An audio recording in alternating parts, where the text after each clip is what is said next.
आपने कहा पर्ची सरकार। हाँ। कांग्रेस में तो बहुत पुरानी परंपरा रही है हाई कमान जैसे शब्दों के प्रचलन की। एक लाइन का प्रस्ताव पास होता है कांग्रेस के अंदर, होता है तो आप पर्ची सरकार कहकर एक तो उनको कटघरे में ना खड़ा करिए।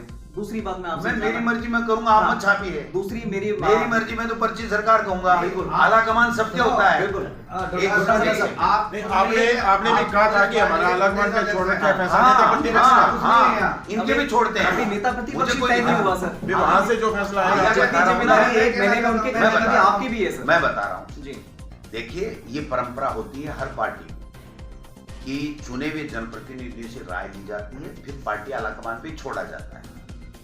इनमें हमें फर्क है भाई साहब। हमने आला कमान पे छोड़ा, हमारे 3 ऑब्जर्वर आए, उन्होंने अपना सबसे 1 to 1 राय की, पूरे दिन बैठे, वो अपनी लोगों की राय लेकर के गए और अब वो निर्णय सुनाएंगे। इनमें किसी से नहीं पूछा, खाना खाइए, एक रजिस्टर पे हाजिरी कीजिए और उसके बाद में राजनाथ सिंह जी आते हैं, किसी एमएलए से मिलते नहीं है, किसी से कोई राय की नहीं जाती है और एक पर्ची निकाल करके उसकी दी जाती है। और वो पर्ची क्या है, पूर्व मुख्यमंत्री, 2 बार की मुख्यमंत्री वसुंधरा राजे तक को पता नहीं है कि इस पर्ची में क्या है। उसके चेहरे के भाव देखिए आप क्या है।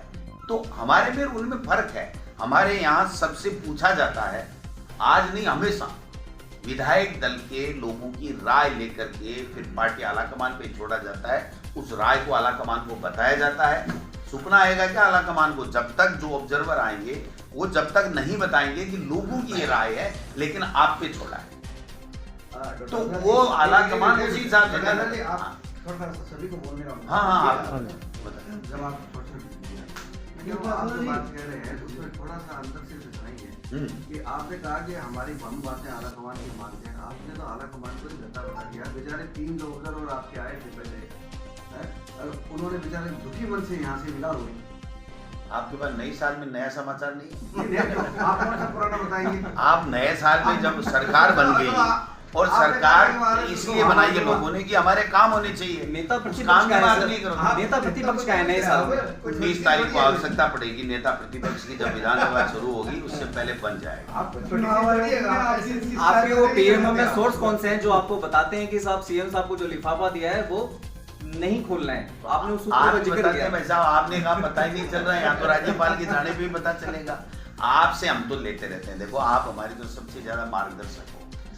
आपने एक भी न्यूज चैनल ने या एक भी अखबार ने कहीं चलाया क्या कि ये मुख्यमंत्री बना? आज तक का परंपरा है बीजेपी और कांग्रेस का, अपने पार्टी के दफ्तर में जाते हैं, उनके तिलक लगाते हैं, उनको कहा जाता है कि आप मंत्री बन रहे हो, उनको लाकर के आगे बैठाया जाता है स्पेशल जगह पे और उनके बाद में उसमें होती है। आज तक का नियम है 70 जब से सरकारें बनने लगी।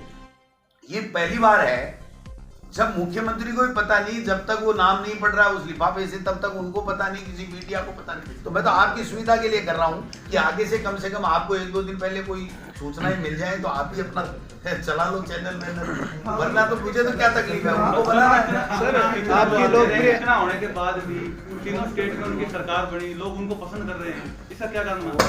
देखिए पसंद नहीं कर रहे हैं लोग, भ्रमित हो रहे हैं, मुद्दों से उनका ध्यान हटाया जा रहा है लोगों का।